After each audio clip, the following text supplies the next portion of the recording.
Hello दोस्तों, आप लोगों का आरईपी क्लासेस में स्वागत है। आज हम लोग 11th का फिजिक्स का बेसिक पढ़ने वाले हैं, जो आपको 12th में होना आना चाहिए। ये क्लास देने का मतलब है आप लोगों को बेसिक फिजिक्स के बारे में थोड़ा नॉलेज होना चाहिए। तो आप लोग जो 12th में है, 11th वाले को तो जरूरत है ही है, जो 12th में गए हैं उसको ये बात मालूम होनी चाहिए। अगर आपको ये बात ये क्लास आपको लग रहा है कि हमको आ रहा है, तो आप समझिए आप 11th में सही से पढ़े हैं। अगर पूरा क्लास करिए, आपको कोई भी दिक्कत नहीं होगा। अगर इस क्लास को कंप्लीट कर लेते हैं, 12th में है बहुत कम परेशानी होगी, सामना करना पड़ेगा आप लोगों को। तो हम लोग आज हम जो पढ़ाने वाले हैं, आज डायमेंशनल एनालिसिस पढ़ाने वाले हैं। उसको हिंदी में कहते हैं विमीय विश्लेषण, यहाँ मात्रक विश्लेषण भी कहते हैं। तो हम पढ़ाने वाले हैं डायमेंशनल एनालिसिस या विमीय विश्लेषण के बारे में। ये 11th का टॉपिक है। 12th वाले को ये आना चाहिए। अगर नहीं आता है तो उसको यह वीडियो देखकर आप कंप्लीट कर लीजिए। मुझे पूरा उम्मीद है आप इस वीडियो को शुरू से लास्ट तक देखिएगा, तो आपको 12th में इस टॉपिक से रिलेटेड कोई भी टर्म आएगा तो आपको समझ में आ जाएगा। तो आज समझते हैं फिजिक्स क्या है। तो मैं देख लेता हूं, पहले आपसे पूछे कोई फिजिक्स क्या है। फिजिक्स ये जो नेचर है ना, नेचर पूरा ब्रह्मांड यूनिवर्स जिसमें हम लोग रहते हैं, या पूरा यूनिवर्स, तो ये जो नेचर है ना, नेचर में जो भी घटनाएं, प्राकृतिक घटनाएं, नेचुरल फिनोमिना जो भी घटता है, हम उसके बारे में अध्ययन करते हैं या कुछ भी पढ़ते हैं। प्रकृति में हो रही घटनाओं के बारे में कुछ भी अध्ययन करते हैं या उससे जुड़ी हुई घटनाओं के बारे में पढ़ते हैं, तो उसे कहते हैं भौतिकी। भौतिकी क्या है? प्रकृति में हो रही जितनी भी सारी घटनाएं हैं, उन सभी घटनाओं के बारे में हम अध्ययन करते हैं। जैसे सर, ये मारकर गिराएंगे, ग्रेविटेशनल फोर्स लगेगा। आप किसी चीज को धक्का लगाते हैं, कोई वस्तु, हम बोल रहे हैं, ये आवाज या कोई भी चीज, प्रकृति में जो भी घटनाएं घट रही है उसके बारे में आप अध्ययन करते हैं, उसे कहते हैं फिजिक्स। फिजिक्स को समझने के लिए कुछ टर्म की आवश्यकता होती है। जैसे आपसे पूछे ये मार्कर गिरा, छोड़ेंगे गिर जाएगा, तो ये मार्कर किसके कारण से गिरा? आपके मुंह से तुरंत आवाज आएगी, सर ग्रेविटेशनल फोर्स के कारण ये मार्कर गिरा। तो ये ग्रेविटेशनल फोर्स जो है, यह एक फिजिक्स का डिफाइंड क्वांटिटी है। ऐसी परिभाषित राशियां, ग्रेविटेशनल फोर्स के बारे में न्यूटन साहब ने बता दिया, सब चीज बता दिया। ऐसी परिभाषित राशियां जिसके मदद से हम फिजिक्स को समझते हैं, उसे कहते हैं फिजिकल क्वांटिटी। जिसके मदद से आप किसी चीज को समझ रहे हैं ना, फिजिक्स को समझ रहे हैं, उसे कहते हैं फिजिकल क्वांटिटी। फिजिक्स क्या है? प्रकृति में हो रही कोई भी घटना, उसके बारे में आप अध्ययन करते हैं, जानने की कोशिश करते हैं, छानबीन करते हैं, उसे ही कहते हैं फिजिक्स। और फिजिक्स को समझने के लिए आपको एक टर्म मालूम होना चाहिए, उस टर्म को कहते हैं फिजिकल क्वांटिटी। फिजिकल क्वांटिटी है क्या? ऐसी परिभाषित राशियां जिसके मदद से हम फिजिक्स को आसानी से समझ जाते हैं। आपसे बोलेंगे हम किसी चीज में ऐसे लगा रहे हैं, तो आप बोलेंगे, हम पूछेंगे क्या लगा रहे हैं, तो आप बोलेंगे फोर्स। फोर्स क्या है? डिफाइंड फिजिकल क्वांटिटी है। ये फोर्स आपके मुंह से जैसे निकला, ये नेचर में है, तो जैसे ही आपसे पूछे धक्का लगा रहे हैं, तो आप बोलेंगे क्या लग रहा है? फोर्स लग रहा है। जैसे कोई मारकर गिरा, आप बोलेंगे क्यों गिरा? ग्रेविटेशनल के कारण गिरा। तो ये सभी जो क्या कहते हैं घटनाएं हैं, ये फिजिक्स कहलाता है। और इस फिजिक्स को समझने के लिए कुछ परिभाषित या फिजिकल क्वांटिटी डिफाइन है, उसी क्वांटिटी को क्या कहते हैं? भौतिक राशियां कहते हैं। ऐसी परिभाषित राशियां जिसके मदद से हम फिजिक्स को समझते हैं या फिजिक्स के नियमों को पढ़ते हैं या जानते हैं, उसे फिजिकल क्वांटिटी कहते हैं। फिजिकल क्वांटिटी भी दो प्रकार के होता है, एक फंडामेंटल फिजिकल क्वांटिटी और एक डिराइव फिजिकल क्वांटिटी। एक और पढ़ा जाता था पहले, सप्लीमेंट्री फिजिकल क्वांटिटी। सर देख लेते हैं क्या लिखे भौतिकी की परिभाषा। भौतिकी की परिभाषा है, भौतिकी विज्ञान की वह शाखा है जिसके अंतर्गत प्रकृति तथा उसकी घटनाओं का अध्ययन किया जाता है, उसे फिजिक्स कहते हैं। क्या कहते हैं? फिजिक्स। प्रकृति में जो भी घटनाएं विज्ञान भौतिकी विज्ञान की वह शाखा है जिसके अंतर्गत प्रकृति में हो रही घटनाओं के बारे में हम अध्ययन करते हैं, उसे कहते हैं फिजिक्स। बोले फिजिक्स को समझने के लिए आपको कुछ टर्म, जैसे आपसे बोले ना ये मार्कर गिरेगा, किस कारण से गिरेगा? आप बोलेंगे ग्रेविटेशनल फोर्स के कारण। ये ग्रेविटेशनल फोर्स जो बोले ये एक पद है, ये टर्म है। इसी टर्म को कहते हैं फिजिकल क्वांटिटी। या फिजिक्स को समझने के लिए जो भी क्वांटिटी आप पढ़ते हैं उन सभी को कहते हैं फिजिकल क्वांटिटी। ऐसी परिभाषित राशियां जिसके मदद से हम फिजिक्स को जानते हैं, समझते हैं या उनके नियमों को समझते हैं, उसे फिजिकल क्वांटिटी कहते हैं। क्या लिखा हुआ है? ऐसी परिभाषित राशियां जिसके मदद से हम प्राकृतिक घटनाओं को समझते हैं या उसकी व्याख्या करते हैं, उसे भौतिक राशि कहते हैं। इसे नापा या तौला जा सके। बोले जैसे बोलेंगे किसी वस्तु पर क्या लगा रहे हैं? धक्का लगा रहे हैं। आप बोलेंगे फोर्स लगा रहे हैं, तो कितना का फोर्स लगा रहे हैं, उसके मदद से ये क्वांटिटी आप माप सकते हैं कि कितना का फोर्स लगा रहे हैं। तो अब आ जाते हैं टाइप्स ऑफ फिजिकल क्वांटिटी। तो फिजिकल क्वांटिटी के प्रकार, फिजिकल क्वांटिटी के 3 प्रकार हैं। मुख्यतः तो 2 है, तीसरा पहले पढ़ाया जाता था, अब नहीं पढ़ाया जाता है। आप सप्लीमेंट्री फिजिकल क्वांटिटी को फंडामेंटल फिजिकल क्वांटिटी में ऐड कर लिया गया है। तो 3 प्रकार के होते हैं, एक फंडामेंटल फिजिकल क्वांटिटी, दूसरा डिराइव फिजिकल क्वांटिटी और तीसरा सप्लीमेंट्री फिजिकल क्वांटिटी। हिंदी मूलभूत भौतिक राशियां, व्युत्पन्न भौतिक राशियां और क्या कहते हैं, सहायक भौतिक राशियां भी इसको कहते हैं। तो अब आते हैं सर, ये तो समझ गए। अब बताइए फंडामेंटल फिजिकल क्वांटिटी क्या है? तो मैं फिर एक बार रिपीट कर देता हूं। फिजिक्स क्या है? प्रकृति में जो भी घटनाएं घट रही है उसके बारे में हम अध्ययन करते हैं या पढ़ते हैं, उसे फिजिक्स कहते हैं। और फिजिक्स को समझने के लिए कुछ टर्म की आवश्यकता होती है, वह टर्म डिफाइन होना चाहिए। तो ऐसी, इससे क्या पता चला? ऐसी परिभाषित राशियां जिसके मदद से हम फिजिक्स को समझते हैं या फिजिक्स के नियमों को पढ़ते हैं, अध्ययन करते हैं, उसे फिजिकल क्वांटिटी कहते हैं। आते हैं हम आप लोगों को समझाते हैं फिजिकल फंडामेंटल फिजिकल क्वांटिटी किसे कहते हैं और डिराइव फिजिकल क्वांटिटी किसे कहते हैं। आप लोग चाय तो बनाए होंगे, चाय सस्पेन बनाते हैं, हमको तो बनाना आएगा नहीं पर बनाने की कोशिश करते हैं।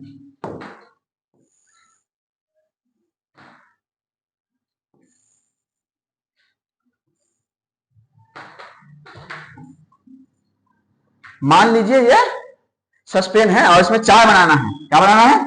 मान लीजिए पानी उनी है। तो चाय बनाने के लिए चाय जो बनाइएगा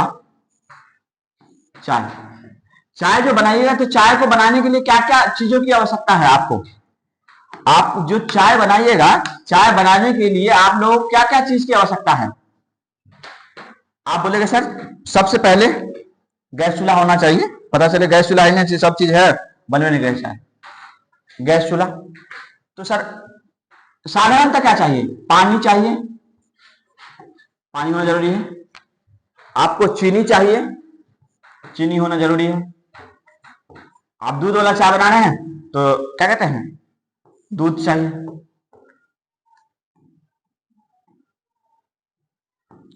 और सर लौंग इलायची उसम एक्स्ट्रा है, उसको रहने दीजिए। पता चले लौंग इलायची सब चीज मारने लगे, वो सब नहीं मारना है। तो चाय बनाने के लिए साधारणतः चाहिए पानी, चीनी, दूध। और चाय पत्ती कहाँ गया? हाँ चाय पत्ती भी, बाप रे बाप, चाय पत्ती नहीं तो चाहिए नहीं बनेगा। आया खाली मीठा लगेगा, ये कहां से आ गया? ओ भाई साहब,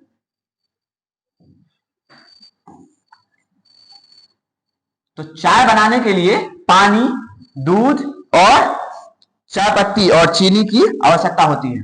मैं लिख देता हूं चाय पत्ती, समझिएगा। ऐसा बोल तो रहे हैं, आप पूरे क्लास को समझ लीजिए, आपको कहीं भी दिक्कत नहीं आने वाला है डायमेंशनल एनालिसिस में। इसके बाद आपको पूरा लेक्चर कर लीजिए, आपको कोई परेशानी नहीं होगी। अगर चाय बनाना है तो चाय बनाने के लिए आपको पानी, वैसे चाहिए बहुत कुछ, पहले जरूरी क्या है? पानी, चीनी, दूध और चाय पत्ती।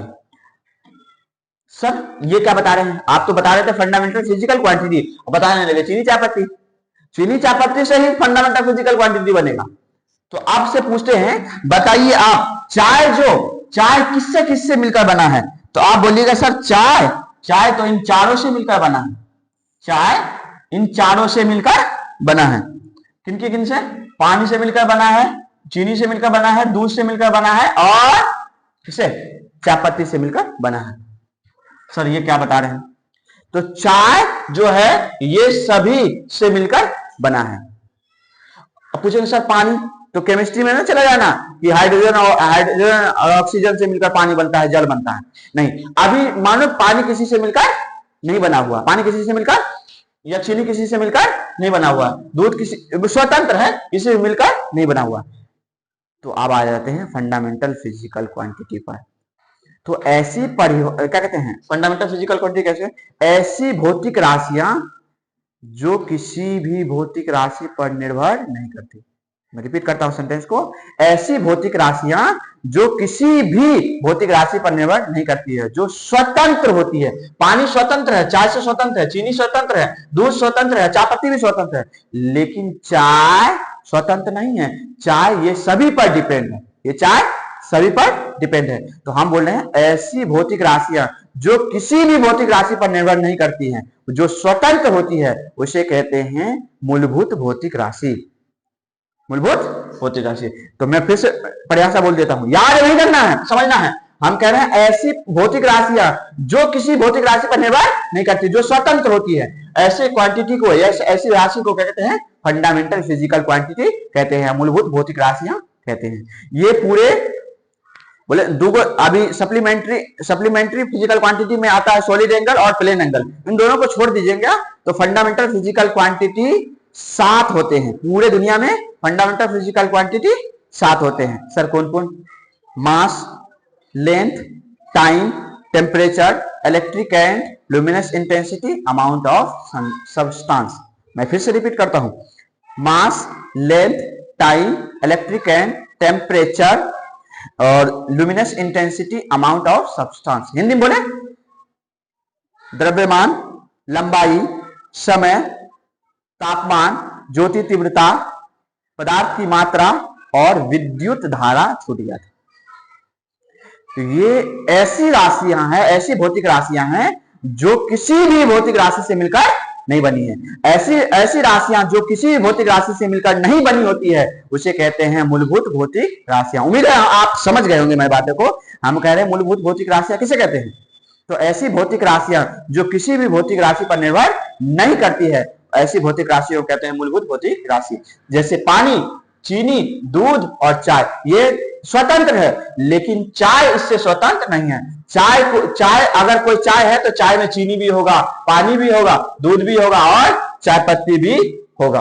तो ऐसी राशियां, ऐसी भौतिक राशियां जो किसी से मिलकर बना नहीं है, जो स्वतंत्र है, ऐसी राशियों को क्या कहते हैं? मूलभूत भौतिक राशि। तो चाय पत्ती को, चाय बनी है, आप लोग आ सकते हैं पीने के लिए, पीजिएगा, आ जाइए, आइए। तो देख लेते हैं परिभाषा क्या है। लिखे हुए हैं फंडामेंटल फिजिकल क्वांटिटी। हम हिंदी बोल रहे हैं, हिंदी लिखा भी है, कहेगा हिंदी नहीं लिखा, हिंदी है या हिंदी है, यहां लिखा हुआ हिंदी, हिंदी है। तो क्या लिखे हैं? ऐसी भौतिक राशियां जो किसी दूसरे भौतिक राशियों पर निर्भर नहीं करे, कर नहीं करे, उसे मूलभूत भौतिक राशि कहते हैं। हम क्या बोले, क्या वो नाम तो लिख देते हैं यहाँ पे, क्या नाम अगला स्लाइड में है, मैं नाम बोल देता हूं। 7 को होता है मूलभूत भौतिक राशियां, कितना है? 7 है। कौन कौन? तो अगला स्लाइड में देख लेते हैं। कहाँ गया भाई? आ जाओ।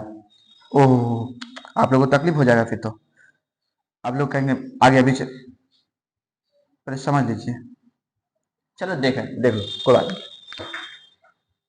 पहला मास, दूसरा लेंथ, तीसरा टाइम, चौथा टेम्परेचर, पांचवा अमाउंट ऑफ सब्सटेंस, छठा इलेक्ट्रिक करंट और सातवां लुमिनस इंटेंसिटी। हम इधर उधर बोल दिए होंगे, कोई बात नहीं, हम तो गूगल से इसको उठाए लाए हैं, तो देख लीजिए। इन सभी फिजिकल क्वांटिटी का अपना मात्रक है, अपना मात्रक है। कौन सा मात्रक? तो मास का, द्रव्यमान का होता है केजी, टाइम का होता है सेकेंड और लंबाई का होता है मीटर, ज्योति तीव्रता का क्या कहते हैं? अमाउंट ऑफ सब्सटेंस का होता है मोल, इलेक्ट्रिक करंट का होता है विद्युत धारा और लुमिनस इंटेंसिटी का होता है कैंडेला। जिसे CD से सूचित करते हैं। और तापमान का होता है केल्विन। अब आगे आते हैं सर, आगे क्या बताने वाले हैं? और कुछ बताने वाले हैं सर? हाँ, बताने वाले तो है। सप्लीमेंट्री फिजिकल क्वांटिटी, ये तो नहीं आना चाहिए। आ जाइए, जा, इसमें तो है भी नहीं क्या, हमको लिखना पड़ेगा लगता। आ जाइए। तो ऐसी भौतिक राशियां जो किसी दूसरे भौतिक राशि पर निर्भर नहीं करती है, उसे क्या कहते हैं? फंडामेंटल फिजिकल क्वांटिटी कहते हैं। फंडामेंटल फिजिकल क्वांटिटी कितना है? 7। कितना है? 7। अब आ जाते हैं डिराइव फिजिकल क्वांटिटी पर। लिखना पड़ेगा, कोई उपाय नहीं है, लिखा हुआ नहीं है। Derive physical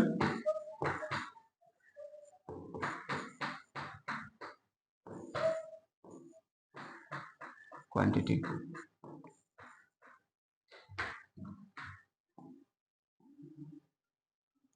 derive physical quantity Hindi बता देंगे, हिंदी बता देंगे, टेंशन, हिंदी वाले टेंशन मत लो, बता देंगे। तो लिखते हैं ऐसी परिभाषित, क्या कहते हैं? ऐसी भौतिक राशियां, ऐसी भौतिक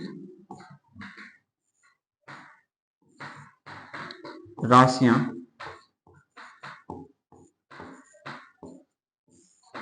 ऐसी भौतिक राशियां जो मूलभूत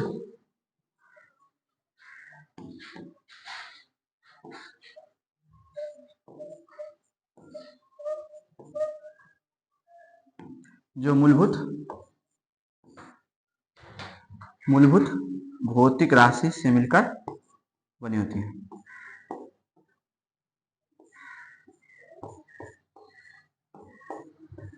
राशि से मिलकर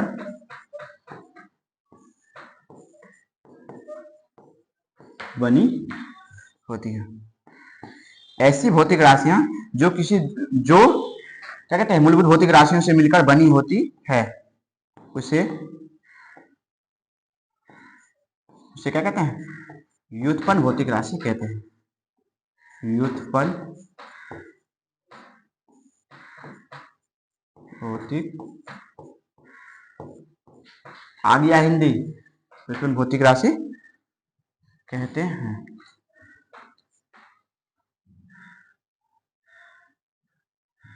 राइटिंग तो अच्छा नहीं लग रहा वैसे, कोई बात नहीं, कहते हैं।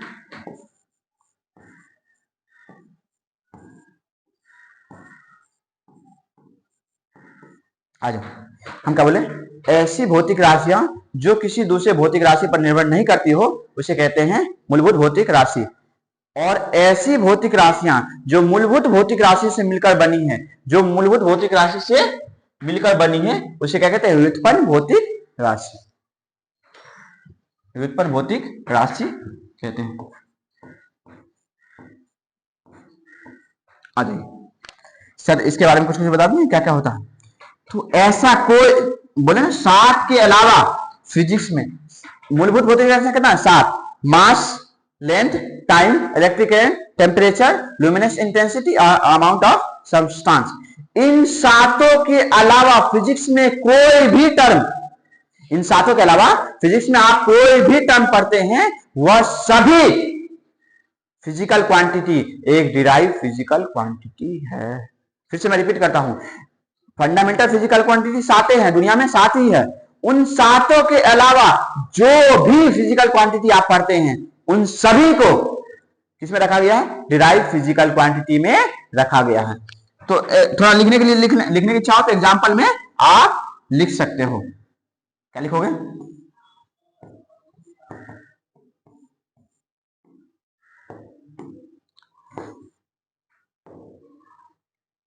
वेलोसिटी, अभी समझना नहीं है ये सब क्या होता है, पूरे बाद में बता देंगे। हाँ, यहाँ हिंदी वाला कहेगा हिंदी, हाँ यही तो दिक्कत है, हिंदी समझ के कुछ करेगा नहीं, लेकिन उसको चाहिए क्या? हिंदी चाहिए। फोर्स, वर्क, बहुत लिख सकते हैं आप, तो इतने रखते हैं। एरिया, वॉल्यूम,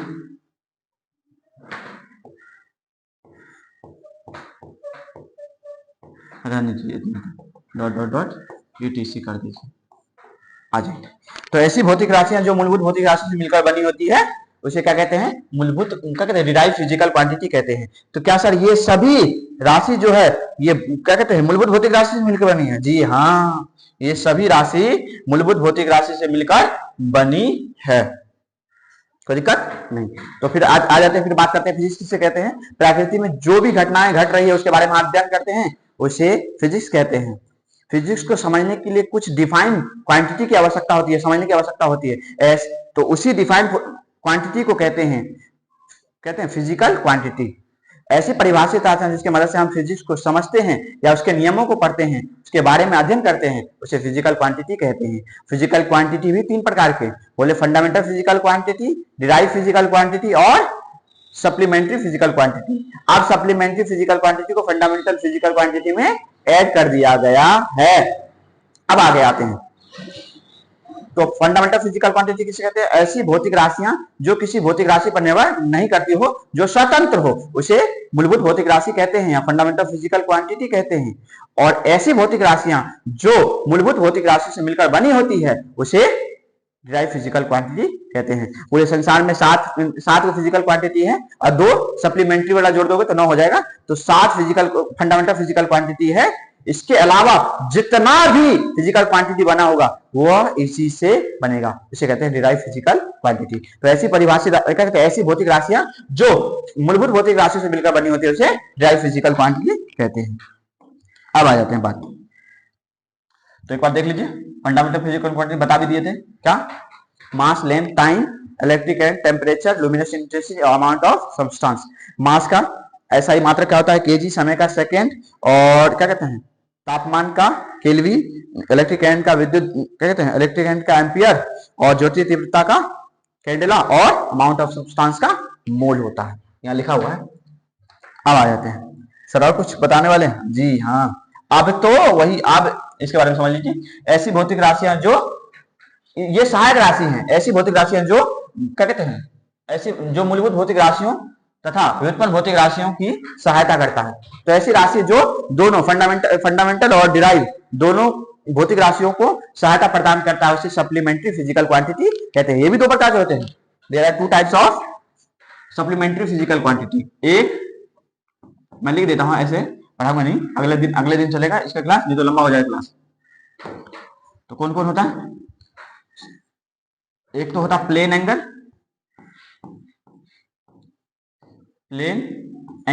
हिंदी समतल कोण, और दूसरा होता है क्या? Solid angle. कहां गया भाई? सॉलिड एंगल, ठोस कोण हिंदी कहते हैं।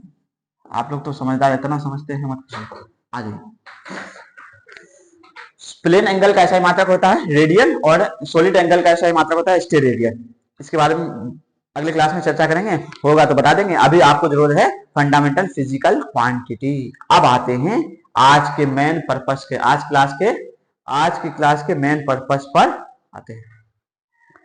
अब से अभी जो पढ़ाएंगे यही बहुत इंपॉर्टेंट है, ये तो पीछे बेसिक था।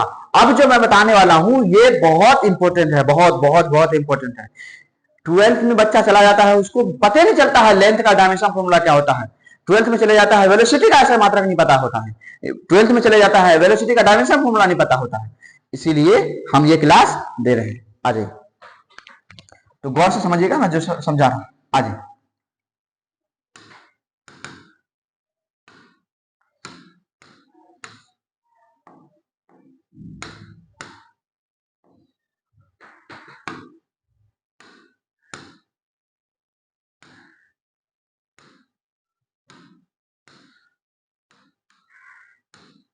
आइए, जैसे आपसे पूछे लिख लेते हैं, आपको रखना क्या है? जैसे लिख लेते हैं, लिख ही लेते हैं, डायमेंशनल डायमेंशनल फॉर्मूला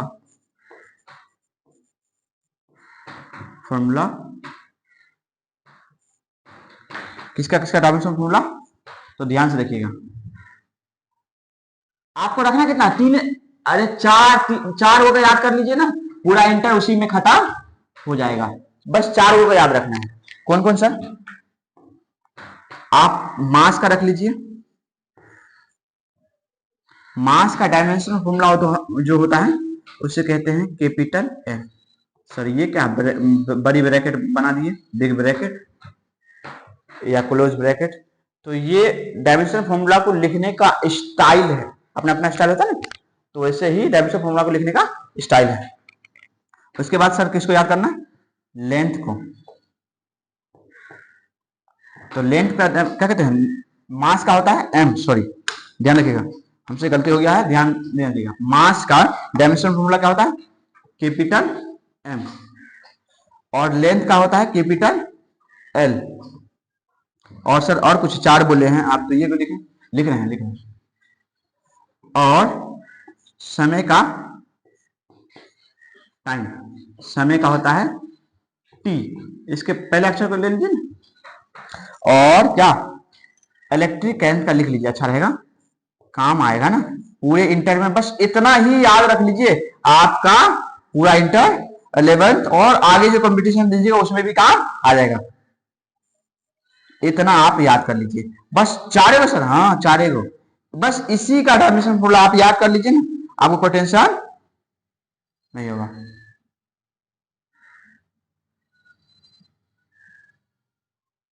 आ जाइए, इसका क्या होता है सर, इसका दूदू को कहा जाता है। अब देखिएगा तो दूदू को कहीं कहीं आई लिखता है, कहीं कहीं ए लिखता है, हम ज्यादातर ए ही लिखेंगे। और का मतलब या, कहीं कहीं आई भी दिया रहता है इलेक्ट्रिक करंट का। बस आप इस चारों डायमेंशन फॉर्मूला को याद कर लीजिए, आपको कोई दिक्कत नहीं होगा, डायमेंशन फॉर्मूला निकालने में कोई दिक्कत नहीं होगा। तो डायमेंशन फॉर्मूला क्या है, मास का क्या होता है कैपिटल एम, लेंथ का कैपिटल एल, और टाइम का टी, और इलेक्ट्रिक करंट का ए। देख लेते क्या लिखा हुआ,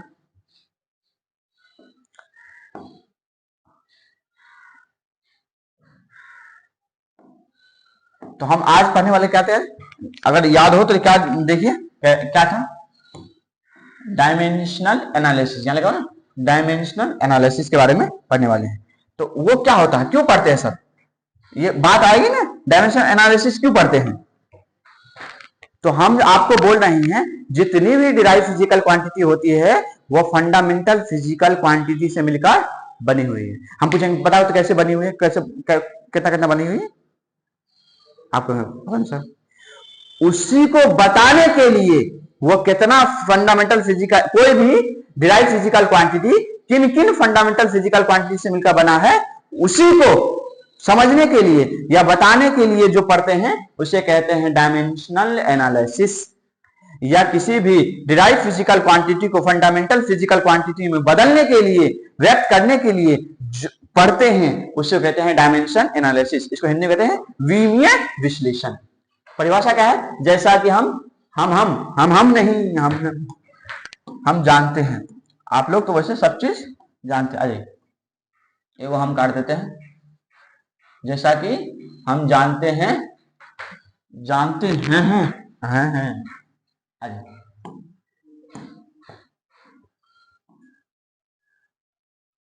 जैसा कि हम जानते हैं, सभी व्युत्पन्न भौतिक राशि से मिलकर बनी होती है, मूलभूत भौतिक राशि से मिलकर बनी होती है, वही लिखा हुआ है।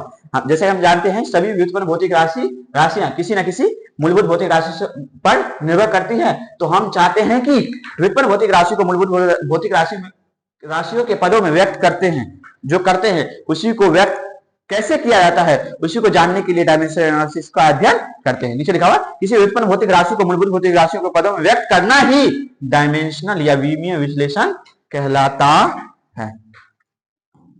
उम्मीद है समझ गए होंगे, आ जाते हैं सर। अब बता दीजिए, परिभाषा तो हो गया, अब आते हैं बात पे, कैसे, ध्यान दीजिएगा। तो हम क्या बोले, डायमेंशन एनालिसिस क्या है, ऐसी भौतिक राशियां जो व्युत्पन्न भौतिक राशि को मूलभूत भौतिक राशियों में पदों में व्यक्त करता है, उसे कहते हैं विमीय विश्लेषण या dimensional analysis.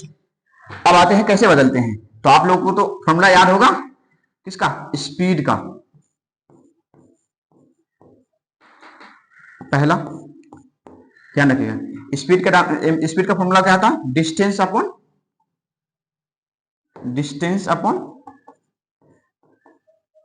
Time, distance upon time. Sir ये क्या है, तो हम क्या बोले, किसी भी व्युत्पन्न भौतिक राशि को मूलभूत भौतिक राशि के पदों में व्यक्त जो किया जाता है उसे कहते हैं डायमेंशन एनालिसिस। यहाँ स्पीड दो चीजों से मिलकर बना हुआ है, डिस्टेंस और टाइम। हम बोले ना, कहते हैं फंडामेंटल फिजिकल क्वांटिटी बहुत जरूरी है, वो चार याद होना चाहिए। इन चारों का डायमेंशन फॉर्मूला आपको याद होना चाहिए। मास का कैपिटल एम, लेंथ जहां भी देखे लेंथ का बोलेंगे डायमेंशन फॉर्मूला, विमीय सूत्र क्या होता है, तो एल, मास का कैपिटल एम और टाइम का टी और इलेक्ट्रिक करंट का ए या आई। सर यहां पे क्या है, आपसे पूछेंगे डिस्टेंस एक प्रकार की लंबाई है कि नहीं, हाँ जी बिल्कुल, डिस्टेंस एक प्रकार की लंबाई है, और लंबाई का दुनिया में कोई भी लंबाई हो उस लंबाई का डायमेंशन फॉर्मूला हमेशा कैपिटल एल ही होगा। देखिए आप देख लीजिए कहां गया, ये रहा, लंबाई का डायमेंशन फॉर्मूला क्या है, कैपिटल एल है। दुनिया में कोई भी लंबाई हो उसका डायमेंशन फॉर्मूला क्या होगा, एल। और समय का डायमेंशन फॉर्मूला क्या है, कैपिटल टी। समय का डायमेंशन फॉर्मूला, कोई भी समय हो उसका डायमेंशन फॉर्मूला हमेशा क्या होगा, कैपिटल टी। तो आप समझ रहे हैं ये जो स्पीड है, स्पीड दो फंडामेंटल फिजिकल क्वांटिटी से मिलकर बना हुआ है, कौन कौन, लेंथ और टाइम। तो ऐसी भौतिक राशियां जो मूलभूत भौतिक राशियों से मिलकर बनी होती है उसे कहते हैं डिराइव फिजिकल क्वांटिटी। इसका मतलब वेलोसिटी, स्पीड जो है एक कैसा क्वांटिटी है, यह व्युत्पन्न भौतिक राशि है। व्युत्पन्न मतलब यह फंडामेंटल फिजिकल क्वांटिटी से मिलकर बना है। कौन कौन से मिलकर बना हुआ है, डिस्टेंस और टाइम। डिस्टेंस मतलब लंबाई, लेंथ और टाइम से मिलकर बना हुआ है। और लेंथ का डायमेंशन फॉर्मूला आपको पूरा पता होगा, क्या होता है अभी बताए थे, लेंथ का डायमेंशन फॉर्मूला या डिस्टेंस एक प्रकार की लंबाई है कि नहीं है, उसका डायमेंशन फॉर्मूला क्या होगा, कैपिटल एल, और समय का कैपिटल टी। तो आएगा क्या, एल, और कितना बच्चा को पता नहीं होता है, यहाँ 1/t लिखा हुआ, टी को ऊपर ले जाएंगे तो नेक्स्ट कुछ तो टी पर 1 पावर है कि नहीं है, जैसे ऊपर ले जाएंगे तो टी पर पावर क्या आ जाएगा, -1। अगर लिखा हो 1/t पर पावर 3, इसको ऊपर ले जाएंगे तो क्या आ जाएगा, टी पर पावर -3। नीचे सिंपल में तो ऊपर जाएगा तो इनवर्स हो जाता है। जैसे लिखा हो 1/t², टी पर पावर -2 लिख लेते हैं, तो ऊपर जाएगा तो क्या आ जाएगा, टी पर पावर 2। इस बात को याद रखिएगा। तो वहां एल ऊपर, टी ऊपर जाएगा तो टी क्या बन जाएगा, टी इनवर्स, क्या बन जाएगा, टी इनवर्स। तो वेलोसिटी का डायमेंशन, स्पीड का डायमेंशन फॉर्मूला क्या कर गया, एल टी इनवर्स। और डायमेंशन फॉर्मूला को बोले ना, स्टाइल से लिखने के लिए बिग ब्रैकेट या क्लोज ब्रैकेट का यूज किया जाता है। तो वेलोसिटी का डायमेंशन फॉर्मूला सर क्या हो गया, एल टी पावर -1। कैसे निकाले, डिस्टेंस अपॉन टाइम। डिस्टेंस एक प्रकार की लंबाई है और लंबाई का डायमेंशन फॉर्मूला हमेशा क्या होता है, कैपिटल एल होता है, और समय का डायमेंशन फॉर्मूला क्या होता है, टी होता है। ये दोनों लेंथ और टाइम दोनों फंडामेंटल फिजिकल क्वांटिटी है। इससे तात्पर्य हुआ स्पीड जो है लेंथ और टाइम से दो फंडामेंटल फिजिकल क्वांटिटी से मिलकर बना हुआ। अब आगे आते हैं सर, अगला आप जानते होंगे वेलोसिटी, वेग। वेलोसिटी बराबर क्या होता है, displacement upon time. Displacement upon time, Hindi में विस्थापन बटे समय। विस्थापन बटे समय। सर विस्थापन क्या होता है, किसी वस्तु द्वारा न्यूनतम दूरी तय की गई न्यूनतम लंबाई को डिस्प्लेसमेंट कहते हैं या विस्थापन कहते हैं। आ जाइए ध्यान दीजिएगा। तो डिस्प्लेसमेंट क्या है, एक बोले न्यूनतम लंबाई। लंबाई एक प्रकार क्या है, फंडामेंटल फिजिकल क्वांटिटी है ना, उसका डायमेंशन फॉर्मूला क्या होता है, कैपिटल एल। अभी तुरंत बताया, किसी भी लेंथ है, जो भी लेंथ हो, लेंथ का डायमेंशन फॉर्मूला कैपिटल एल होता है, और समय का क्या होता है, टी। तो इसका भी सर क्या दो फिजिकल डिराइव फिजिकल क्वांटिटी का डायमेंशन फॉर्मूला सेम हो सकता है, जी हाँ, दो डिराइव फिजिकल क्वांटिटी का डायमेंशन फॉर्मूला सेम हो सकता है। डायमेंशन फॉर्मूला सेम हो सकता है तो उसका एसआई मात्रक भी सेम हो सकता है। आ जाइए सर, इसके बाद ये सब याद होना चाहिए, तभी आगे का फॉर्मूला बनेगा। अगर आपको वेलोसिटी का फॉर्मूला या स्पीड का फॉर्मूला पता नहीं है तो अगला फॉर्मूला आपसे नहीं बनेगा। तो लिखते हैं आगे, अगला क्या लिखने वाले हैं, एक्सेलरेशन। आप लोग पढ़ेंगे, इसको हिंदी में कहते हैं त्वरण। क्या कहते हैं, त्वरण। एक्सेलरेशन इक्वल टू होता है चेंज इन वेलोसिटी, वेग में आप लोग पढ़े ना, वेग में परिवर्तन की दर को क्या कहते हैं, त्वरण कहते हैं। Change in velocity upon change in time, या टोटल टाइम लिख लो या चेंज इन टाइम लिख लो। चेंज इन टाइम, वेग में परिवर्तन की दर को क्या कहते हैं, समय कहते हैं। आगे सर, अब वेलोसिटी में परिवर्तन जो होगा तो वेलोसिटी मिलेगा कि अंडा मिल जाएगा? अरे वेलोसिटी में अगर परिवर्तन होगा तो वेलोसिटी ही ना प्राप्त होगा। अगर समय में कुछ चेंज हो रहा है, ऊपर नीचे हो रहा है, तो समय ही मिलेगा कि और कुछ मिल जाएगा? तो वेलोसिटी में परिवर्तन हो रहा है, इसका मतलब हमको मिलेगा क्या, वेलोसिटी। और टाइम में परिवर्तन हो रहा है तो मिलेगा क्या, टाइम ही मिलेगा। तो वेलोसिटी में परिवर्तन, तो वेलोसिटी का डायमेंशन फॉर्मूला क्या होता है, lt पर पावर -1। lt पर पावर, तो lt पर पावर -1 किसका फॉर्मूला है, वेलोसिटी का। सर आगे चेंज इन टाइम, टाइम का डायमेंशन फॉर्मूला क्या होता है, t। तो t पर पावर -1 है, एक और जाएगा, -1 कितना हो जाएगा, 2 हो जाएगा, -2 हो जाएगा। -1 कितना है, 2 कि -2, -2। अरे तो हो जाएगा एक्सीलरेशन का डायमेंशन फॉर्मूला हो जाएगा lt पर पावर -1। अब यही गुरुत्वीय त्वरण हो या क्या कहते हैं सिंपल त्वरण हो, सबका डायमेंशन फॉर्मूला lt पर पावर -1 ही होगा। उसके बाद आगे आते हैं 4 नंबर, फिर कह रहे हैं स्पीड का डायमेंशन फॉर्मूला, डिस्टेंस फॉर्मूला क्या होता है, फॉर्मूला याद होना चाहिए। जब तक फॉर्मूला याद नहीं रहेगा तब तक आपको डायमेंशन फॉर्मूला बनेगा नहीं। फॉर्मूला, डायमेंशन फॉर्मूला बनाने के लिए आपको क्या कहते हैं, इसका फॉर्मूला पता होना चाहिए। आ जाइए, तो उसके बाद आते हैं क्या कहते हैं फोर्स। फोर्स का फॉर्मूला जानते होंगे, क्या होता है, mass into acceleration. Mass into acceleration पढ़े 9th में या 11th में भी पढ़ने के लिए, 9th में भी है एक्सेलरेशन, या शॉर्ट में क्या कहते हैं, एमए। क्या कहते हैं, एमए, मास्टर ऑफ आर्ट्स नहीं, अजी एम। तो मास का डायमेंशन फॉर्मूला आपको बताए हैं, याद है ना, देख लेते पीछे स्लाइड में, बताएंगे नहीं बताए। मास का डायमेंशन फॉर्मूला क्या होता है, यही चारों है। इन्हीं चारों से जितना भी डिराइव फिजिकल, बोले 7 फंडामेंटल फिजिकल क्वांटिटी के अलावा दुनिया में फिजिक्स का जो भी टर्म पढ़ते हो सभी व्युत्पन्न भौतिक राशि है, और सभी व्युत्पन्न भौतिक राशि मूलभूत भौतिक राशि से मिलकर बनी है। और सभी का, और ज्यादातर 99% इसी से मिलकर, इसी चारों से मिलकर सभी डिराइव फिजिकल क्वांटिटी बना हुआ है। कोई दिक्कत आ जाएगी। तो मास का डायमेंशन फॉर्मूला क्या हुआ, कैपिटल एम आ जाता है।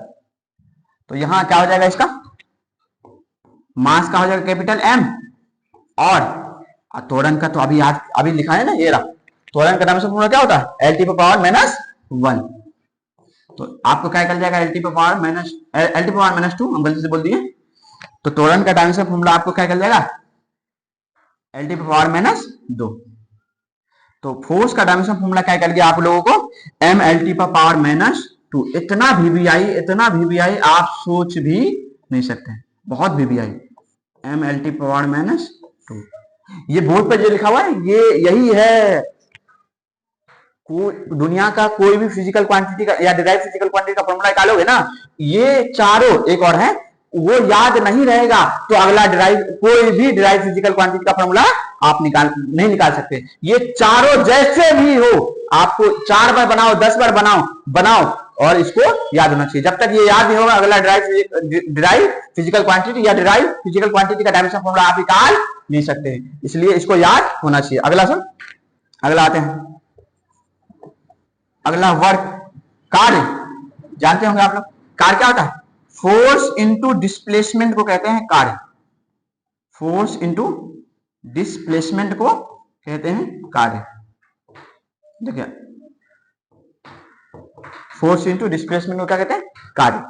तो हम बोले थे ये क्या बता रहे हैं, हम डायमेंशनल एनालिसिस के बारे में बताए। डायमेंशनल एनालिसिस क्या होता है, तो आप जानते हैं कोई भी व्युत्पन्न भौतिक राशि है किससे मिलकर बना हुआ है, व्युत्पन्न मूलभूत भौतिक राशि से मिलकर बना हुआ है। यही जितना भी डिराइव फिजिकल क्वांटिटी है उसको मूलभूत भौतिक राशि में बदलने की प्रक्रिया को कहते हैं डायमेंशनल एनालिसिस, विमीय विश्लेषण। क्या कहते हैं, विमीय विश्लेषण। तो मुझे बता देना चाहिए यही था। आ जाइए इसको कॉपी कर लेते हैं, उसके बाद बता देंगे। आ जाइए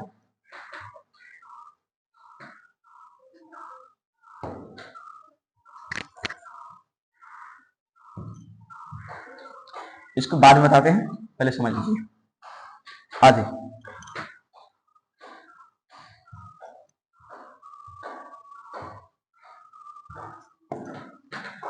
चलिए समझ लीजिए भैया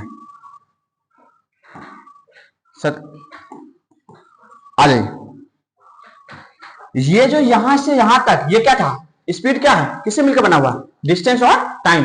तो डिस्टेंस क्या है, एक प्रकार की लेंथ, एक प्रकार का लेंथ है। टाइम तो जानते हैं, ये लेंथ और टाइम क्या है, फंडामेंटल फिजिकल क्वांटिटी है ना। इसका मतलब है स्पीड किससे मिलकर बना हुआ है, लेंथ और टाइम। इसका मतलब सीधा है, तो स्पीड जो है फंडामेंटल फिजिकल क्वांटिटी से मिलकर बना हुआ है। तो ऐसी भौतिक राशियां जो फंडामेंटल फिजिकल क्वांटिटी से मिलकर बनी होती है उसे क्या कहते हैं, व्युत्पन्न भौतिक राशि कहते हैं।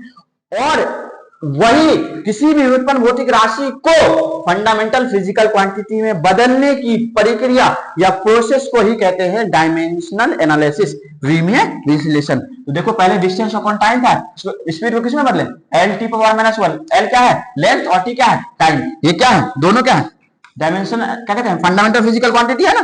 तो यहां से यहां तक का जो प्रोसेस है उसी प्रोसेस को कहते हैं, क्या कहते हैं, डायमेंशनल एनालिसिस।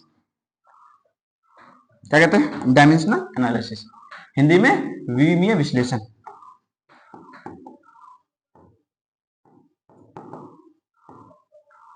एनालिसिस, विमीय विश्लेषण।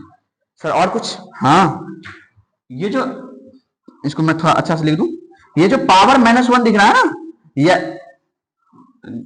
पावर -1 दिख रहा है, इसको कहते हैं, थोड़ा इसको मैं नीचे ले आऊं, थोड़ा लिखने में ठीक रहेगा। आ जाइए, इसको जो कहते हैं, इसको कहते हैं डायमेंशन। क्या कहते हैं, डायमेंशन, हिंदी में कहते हैं विमा।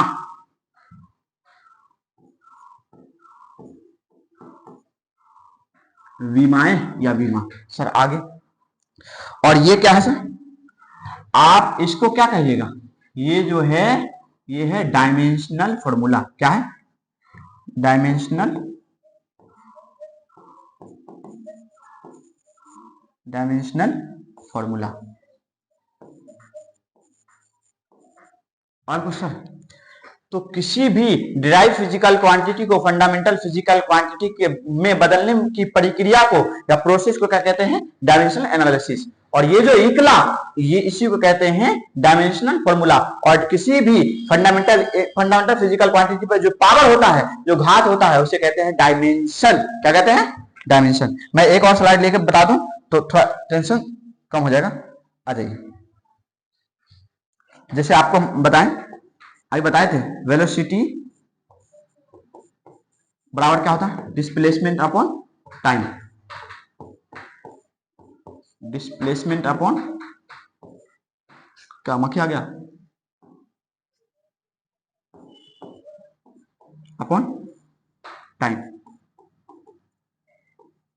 आ जाइए, डिस्प्लेसमेंट का डायमेंशन फॉर्मूला, डिस्प्लेसमेंट क्या बोले, न्यूनतम दूरी है, दूरी लेंथ, दूरी क्या है, प्रकार की लंबाई है, और लंबाई का डायमेंशन फॉर्मूला क्या था, कैपिटल है, और टाइम का क्या होता है, टी। इन दोनों का डायमेंशन फॉर्मूला क्या निकलेगा, L T inverse, L T power -1। तो यहां से यहां तक का जो प्रोसेस था, इस प्रोसेस को कहते हैं dimensional analysis, dimensional analysis. Sir इसको, ये जो फॉर्मूला लिखना एल टी पावर -1, इसको कहते हैं डायमेंशनल फॉर्मूला, डायमेंशनल फॉर्मूला। और ये जो पावर है, इस पावर को क्या कहते हैं? डायमेंशन या वीमाए। कोई दिक्कत नहीं। अब आ जाते हैं, हम कहा थे यहां। तो हम क्या बोले, वर्क जो है, वर्क का फॉर्मूला क्या होता है? Displacement into force into displacement. और फोर्स का डायमेंशन फॉर्मूला क्या होता है? ये बोर्ड पे लिखा हुआ देखो, ml/t पावर -2। और डिस्प्लेसमेंट एक प्रकार की लंबाई है, इसका क्या होता है? Capital L। तो वर्क का डायमेंशन फॉर्मूला क्या हो गया? ml/t पावर ml²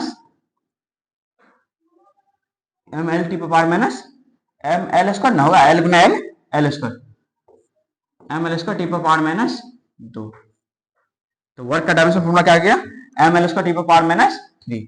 आप इतना फॉर्मूला को याद कर लीजिए, आगे की गारंटी मेरी है। कोई भी किसी का भी डायमेंशन फॉर्मूला याद निकालना हो, बस इसी से मिलकर जितना भी होगा ना, किसी का भी डायमेंशन फॉर्मूला निकालना हो, ये याद जब तक नहीं रहेगा। और दो और लिख लीजिए।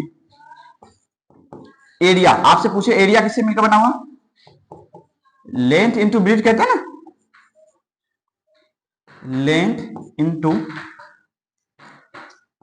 Breathe, BRDTH।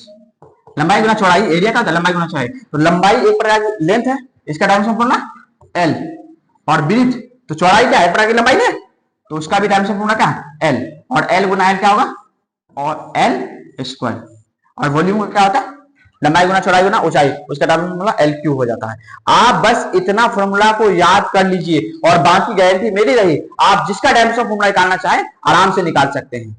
किसी का भी डायमेंशन फॉर्मूला आप निकाल सकते हैं, बशर्ते इस चारों का, पांचों का फॉर्मूला, डायमेंशन फॉर्मूला आपको याद होना चाहिए। अगर याद रहेगा तो मैं गारंटी देता हूं आपको सब डायमेंशन फॉर्मूला आपको याद हो जाएगा। आइए तो देख लेते हैं हम जो बताएं। हम क्या बताएं? किसी भी, हम जानते हैं, जैसा कि हम जानते हैं कि किसी भी क्या कहते हैं, डिराइव फिजिकल क्वांटिटी या उत्पन्न भौतिक राशि किससे मिलकर बनी होती है? मूलभूत भौतिक राशि से मिलकर बनी होती है। वही मूलभूत भौतिक राशि से मिलकर जो बनी होती है, तो उसी को, डिराइव फिजिकल क्वांटिटी को मूलभूत भौतिक राशि के पदों में बदलने की प्रक्रिया या प्रोसेस को ही कहते हैं डायमेंशनल एनालिसिस। और बदलने के बाद किसी भी फंडामेंटल फिजिकल क्वांटिटी पर पावर देते हैं, उसको कहते हैं डायमेंशन। और जो फॉर्मूला निकलता है उसे कहते हैं डायमेंशनल फॉर्मूला। एक चीज और रह गया, क्या सर? यहां बता देते हैं, 2 सेकंड का काम मेरा, बता देते हैं। और मान लीजिए वेलोसिटी का मान लेते हैं सिंबल v, संकेत v, और इसका डायमेंशन फॉर्मूला क्या निकल गया? L/t power -1। सर ये क्या है? इसको कहते हैं, इसका संकेत चिन्ह, किसी डायरेक्ट फिजिकल क्वांटिटी है उसका संकेत रख दीजिए और उस फॉर्मूला को लिख दीजिए। तो यहां बराबर का चिन्ह आ गया, इसको कहते हैं डायमेंशनल फॉर्मूला। कौन फॉर्मूला? डायमेंशनल फॉर्मूला नहीं, डायमेंशनल इक्वेशन, विमीय समीकरण, विमीय समीकरण, विमीय समीकरण। आ जाइए,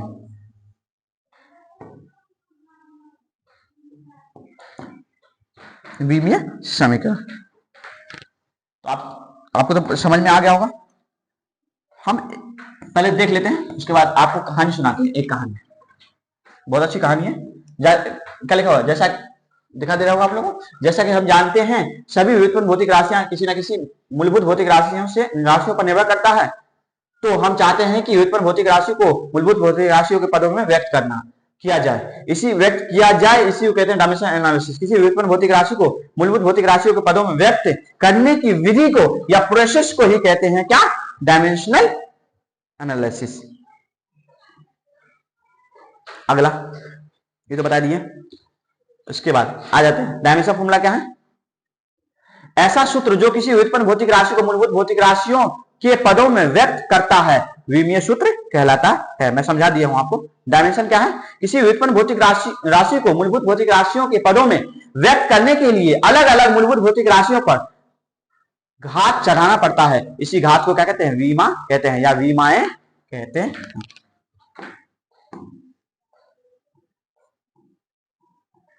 विमाएं कहते हैं। इसके बाद हम और बताएं आपको,